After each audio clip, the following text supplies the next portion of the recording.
Hey guys, it's Monday. Just got to get this plot finished, so I'm not going to be doing much filming for the next couple of days. But this is going to be the start of the video I'm making, because it comes to my attention that people are spreading false information in the bricklaying space. And as you know, I'm no stranger to calling out the shit that I hear online, and I like to promote the best fucking tools. I like to fucking tell you guys the best methods. I don't like to give anyone a crock of shit. So check it out. I'm going to show you guys the truth about line clamps and what you guys need to know. So yeah, check it out.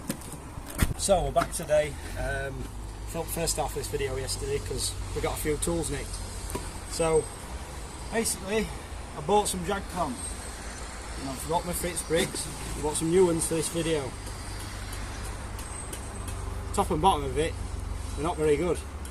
Come here, Dean, have a look at this. This is why, you know, you aren't going to listen to everything you see on YouTube. Second of all, a Fitzbrick. You can move this freely and easily wherever you want. So, I'll just for demonstration purposes, I can easily click that on, ready to go with no effort. Whereas I'm going to try to do the same thing now with this. Bear in mind, this is green. It's not wobbly, but you don't get the same effect. Now, we'll try to do the same thing here. Bear in mind, me holding this, I've been going to the gym for 10 years. I was, at one point in my life, one of the strongest deadlifters in the under 23 category, drug free. I've got a strong grip. I'm not your average bricklayer. So, film this, team. I am filming it, I've got the iron grip on this, and it's hard to do. I'm checking here. Hold on. Trying to wrap this around this wheel is fiddly.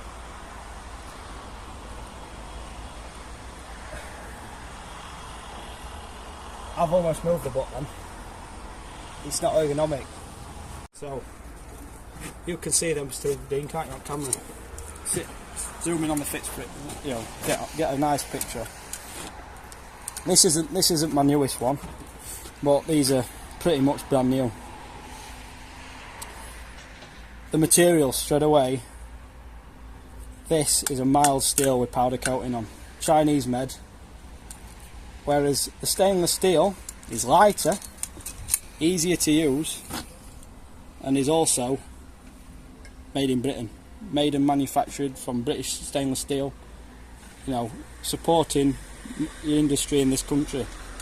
You know, would you rather support a Chinese brand? You know, well, it's meant to be American, but they'll be made in China. Or stainless steel, won't rust, easy to use. Look at that. Little bit of squeezing from myself. You know, you might get used to using this. I'm not saying the jag clamp won't work, but it's just not as good as this. Nowhere near. Show you something else as well. So, trying to fit your whole body. Come back to the original point. I've heard arguments made that you don't have to move the block off that.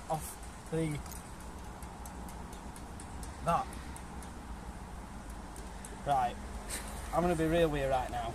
When you've used Fitzbricks and you try to use this, it's fiddly as fuck. It's fiddly as fuck, right? So I've already now got the line trapped incorrectly on the block. You can see what I'm doing, can't you, Dean? Right. It just feels unintuitive. Now, the argument is that you can't tighten your line with the Fitzbrick on the wall. You can. There's nothing to stop you doing so. There you go. I think that's a lot easier. Move it backwards and forward, move it as much as you want. Little bits of adjustment here and there. Or do you want to try fucking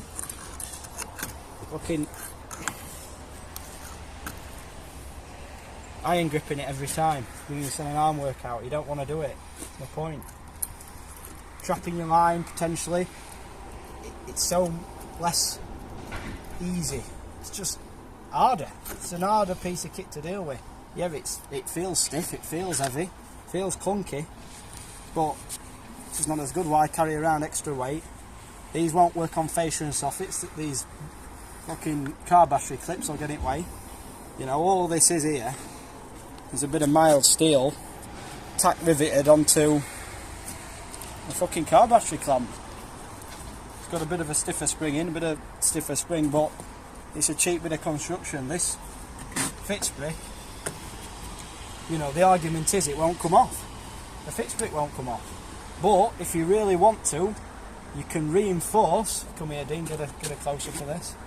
You can reinforce the Fitzbrick with the other side. I don't recommend using it like this, but that reinforces that if you really want to. But you should. It'll never come off anyway, unless you're pulling the line too tight. But that is another way you can reinforce the clamp and pull both of them together. There's so many applications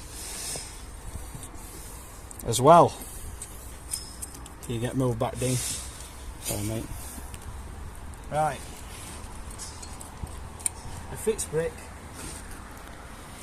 versus a jag clamp has 3 capabilities to 2. An 100mm block. See, I'm using the same tension with 2 fingers.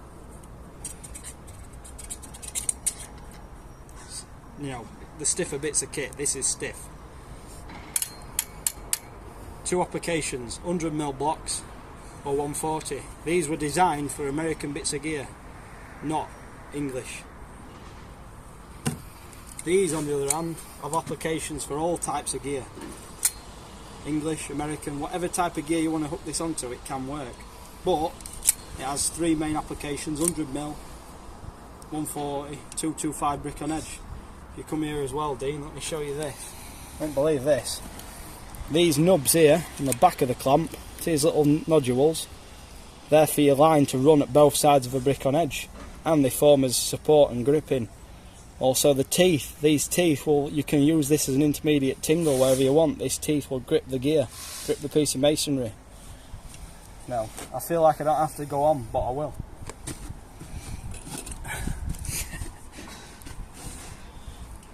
You try having the iron grip and steady hand to put this on a piece of freshly laid brick, freshly laid block. You just haven't got the precision you have with the Fitzbrick. You know, there's people out there trying to say that these are no good, but in the harsh reality they're the best out there, and that's the only thing I support. But I've got to be fair, I've got to use both types of kit. At the end of the day, they do work, but they're not as good as these. Nowhere close. These will take more. These will take more space in your box. They might feel heavier and might feel clunkier, but what do you want? You want a light box, stainless steel, strong construction, you're designed in a way to adhere themselves to the masonry. They're not meant to pull off. They won't pull off unless you're being stupid.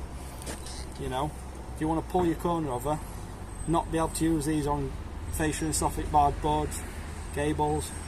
You know, at the end of the day, you know, don't let fake people, fake bricklayers on the internet convince you away from what the whole bricklaying world and industry are using. They're using Fitzbricks. You don't see anyone using these for a reason. It's just not as good. So yeah, hope that settles the argument. Hope that settles all the fake shit that you hear out there now. You know, people, snake oil salesmen out there want to try and say that their bit of kit that's quite frankly dump, and they probably use these anyway, is better than the one and only Fitzbrick penny clamp.